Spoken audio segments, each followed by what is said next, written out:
O trabajas para él o te quitaba la vida en el mismo lugar.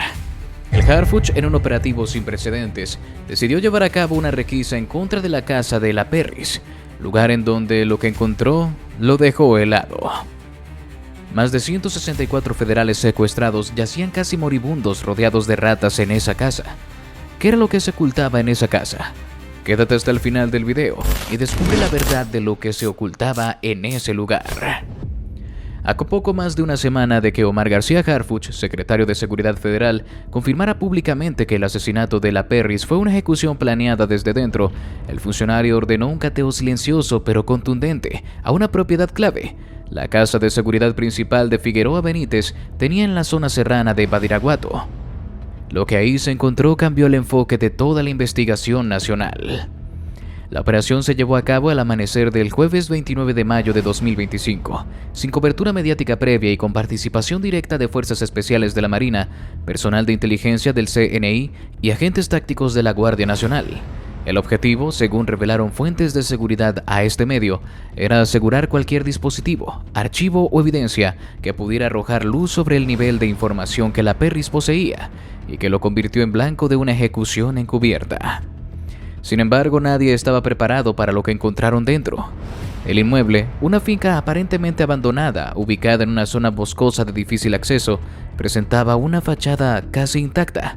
Pero una vez que el equipo de élite derribó la puerta principal, quedó claro que no era una casa en común. En el primer nivel, lo que se halló fue espeluznante.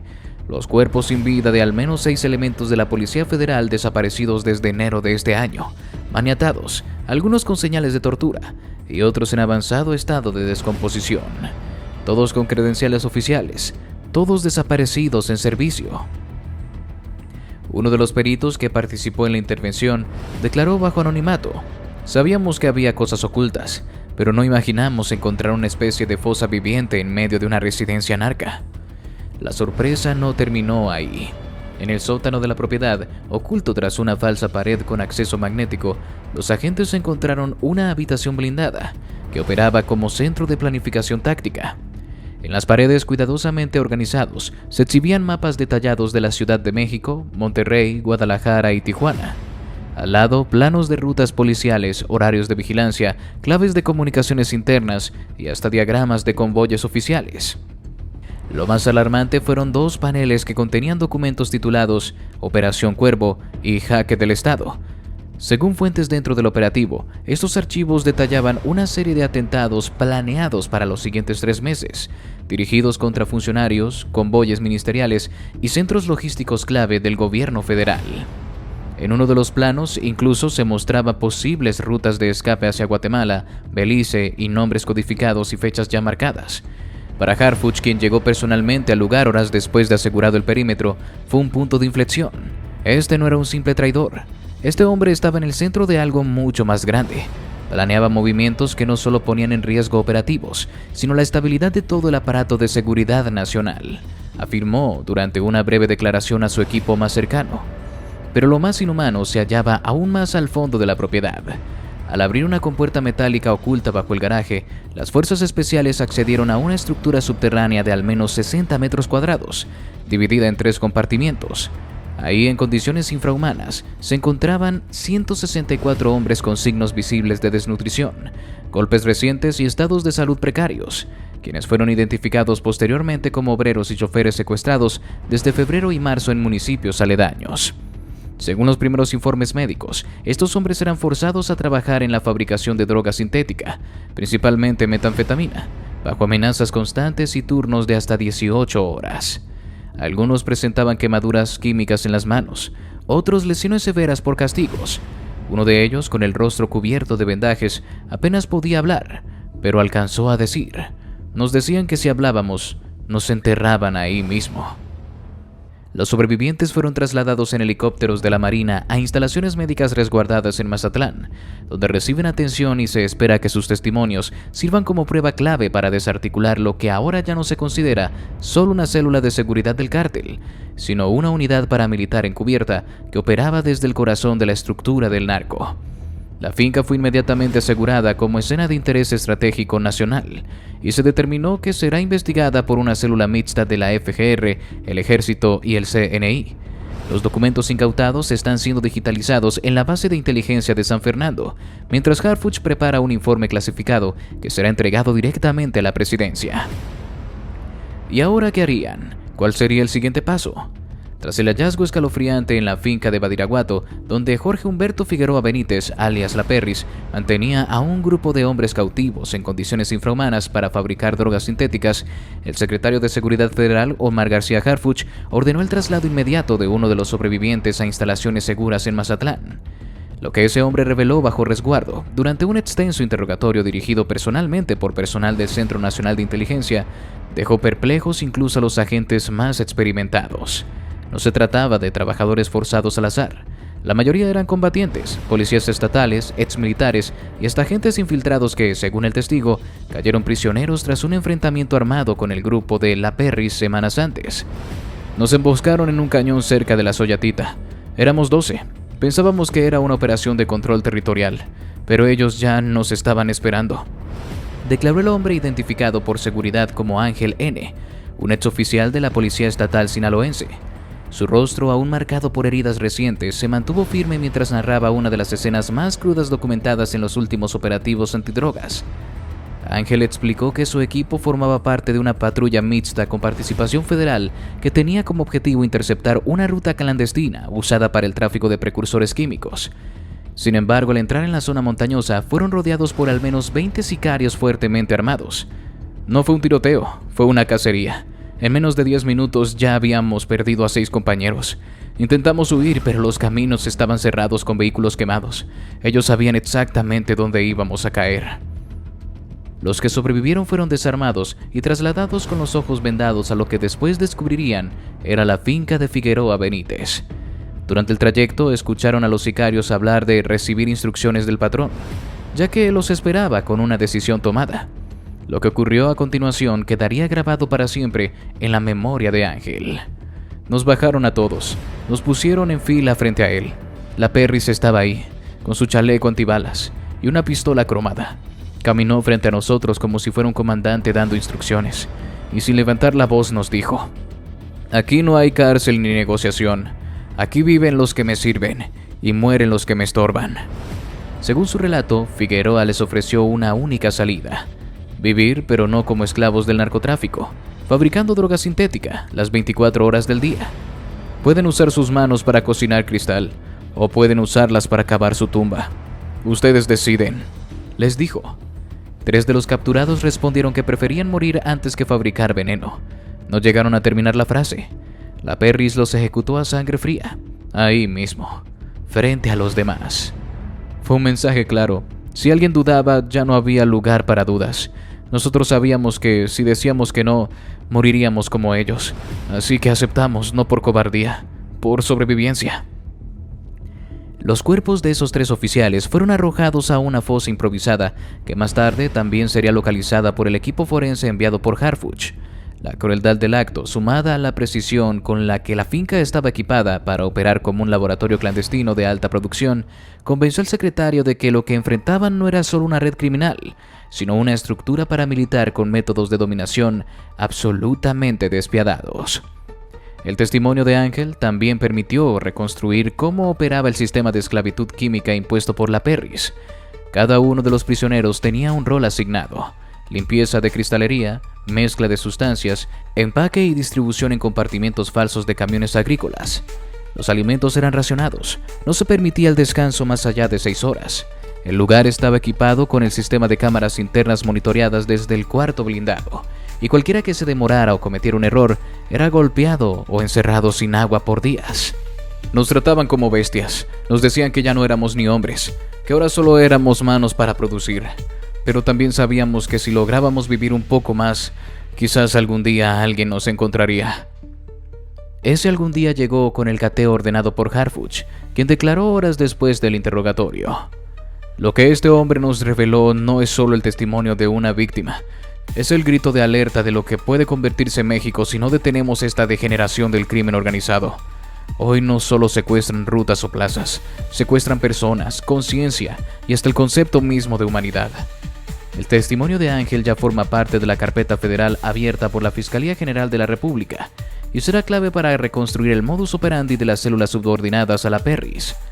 Además, ha permitido establecer líneas de conexión entre laboratorios clandestinos en Sinaloa, Durango y Sonora, que habrían replicado este mismo modelo de explotación humana encubierta. En los próximos días se espera que el resto de los sobrevivientes también brinden su versión. Según personal médico, todos presentan signos de trauma psicológico severo, pero están dispuestos a colaborar.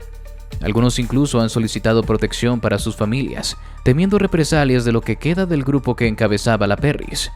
Mientras tanto, el secretario Harfuch ha solicitado que se eleve la clasificación del caso a riesgo nacional nivel 3, lo que implica vigilancia extendida, operaciones coordinadas con la Marina y activación de nodos internacionales de cooperación para rastrear vínculos financieros del grupo con estructuras en Centroamérica. Pero ¿quién era realmente Jorge Humberto? ¿Por qué acabó en este mundo del crimen? Nacido en 1991 en la colonia de Guadalupe, Victoria, en Culiacán, Jorge Humberto creció rodeado de la normalidad aparente de una familia trabajadora. Su padre, empleado municipal, su madre, ama de casa, vecinos lo recuerdan como un joven reservado, más aficionado a los videojuegos y al gimnasio que a las fiestas. Sin embargo, el entorno en el que se formó marcaba ya su destino. La presencia del narco no era leyenda urbana, era cotidiana. Un tío suyo, ejecutado en 2007, era señalado por autoridades como colaborador de El Licenciado, operador de El Chapo. La sangre estaba cerca y con el tiempo se volvió familiar. Fuentes de inteligencia confirman que su primer contacto directo con el crimen organizado fue en 2009, cuando fue reclutado como halcón en la zona de Costa Rica, Sinaloa, para reportar movimientos militares y de la Marina. Tenía apenas 18 años. Se le pagaban 1.500 pesos semanales y se le entrenaba en vigilancia discreta, uso de radios codificados y manejo básico de armas. Pronto destacó por su disciplina y su frialdad. Era metódico, no consumía drogas y no hablaba más de lo necesario. Para 2011 fue trasladado a una célula operativa encargada de proteger laboratorios en la sierra entre Badiraguato y Tamazula. Ahí fue donde comenzó su verdadera transformación. Según testimonios de exintegrantes del cártel, la Perris se ganó rápidamente la reputación de ser eficiente, calculador y absolutamente implacable. No hablaba, no gritaba, solo cumplía. Y cuando tocaba matar lo hacía como quien cierra una puerta, dijo uno de sus excompañeros capturado en 2023. En 2013 fue promovido a jefe de plaza en una comunidad serrana. A partir de ahí, su nombre comenzó a circular en carpetas de inteligencia. Era el encargado de asegurar rutas de transporte de efedrina, resguardar cocinas y disciplinar a quienes se desviaban. Fue entonces cuando comenzaron a aparecer los primeros reportes y ejecuciones con sello propio. Cuerpos colgados de puentes, torturados y sin lengua. Un mensaje para soplones. Pero fue en 2017 cuando dio el salto definitivo al núcleo duro de los Chapitos. Luego de la segunda captura del Chapo Guzmán, su hijo Iván Archibaldo comenzó a reestructurar sus cuadros de seguridad. Y entre las recomendaciones internas, el nombre de Jorge Humberto apareció como candidato ideal. Joven, confiable, silencioso y extremadamente leal. Su historial sin fisuras y su eficacia operativa lo colocaron en el radar. Pronto fue absorbido por el aparato de seguridad personal de Iván Archibaldo y Jesús Alfredo Guzmán. Así nació su nueva identidad cooperativa, la Perris. Aunque su apodo, dicen fuentes extraoficiales, nació como burla interna por su gusto obsesivo por perfumes caros y cortes de cabello meticulosos, con el tiempo ese alias terminó sembrando miedo. A mediados de 2019, la Perris ya controlaba un grupo armado propio, cerca de 40 hombres entrenados en combate urbano, manejo de drones, intercepción de radiofrecuencias y ejecución limpia. Fue él quien supervisó el traslado del arsenal que se usó en el famoso Culiacanazo de octubre de ese año, cuando fuerzas federales intentaron capturar a Ovidio Guzmán y terminaron rodeadas por cientos de sicarios. Pero su poder real se consolidó entre 2020 y 2022, cuando la Perris pasó de ser escolta a convertirse en cerebro operativo. Comenzó a diseñar planes de expansión territorial en Sonora, Baja California y Durango. También coordinó ataques contra grupos rivales como los rusos y Gente Nueva, e instauró un nuevo sistema de disciplina interna. Las filtraciones se castigaban con muerte, las fallas tácticas con desaparición.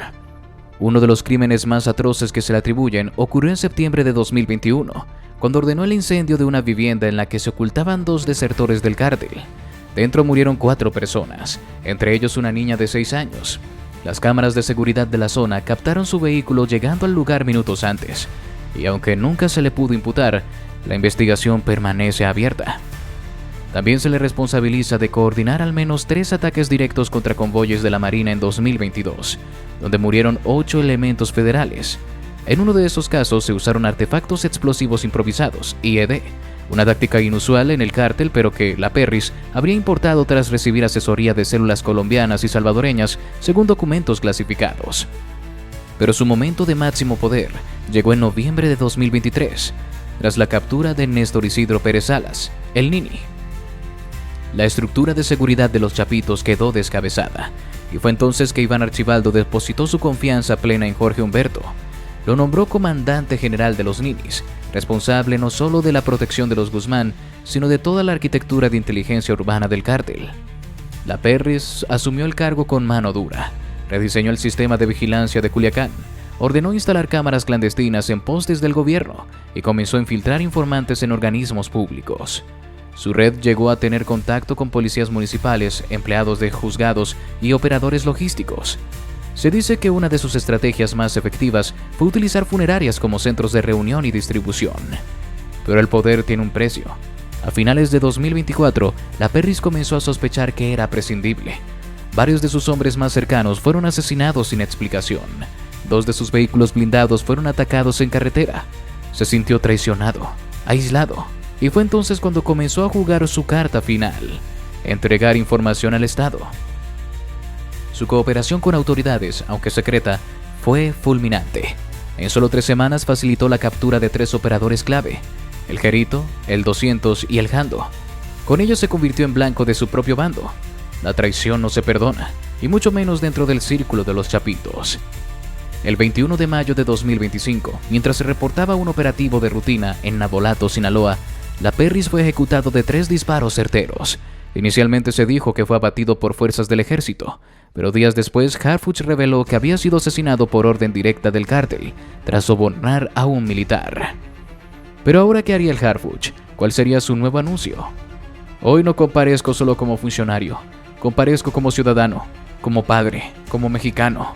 Comenzó, con una pausa que cargaba el peso de los días recientes. Lo que hemos descubierto en las últimas semanas no solo evidencia la brutalidad del crimen organizado, sino también las grietas internas de nuestras propias instituciones. Y les aseguro una cosa, no vamos a tolerar más silencio. Caiga quien caiga. Durante 47 minutos, Harfuch relató punto por punto cómo una investigación iniciada tras la ejecución de la Perris, ocurrida en Navolato el pasado 21 de mayo, destapó una red de corrupción, esclavitud, infiltración y asesinatos silenciosos, operada con la complicidad de miembros del Estado. En un momento de la conferencia, la tensión se rompió cuando Harfuch se refirió a los sobrevivientes encontrados en la finca de la Perris. A ellos los vimos con vida. No nos contaron el infierno en el que vivían.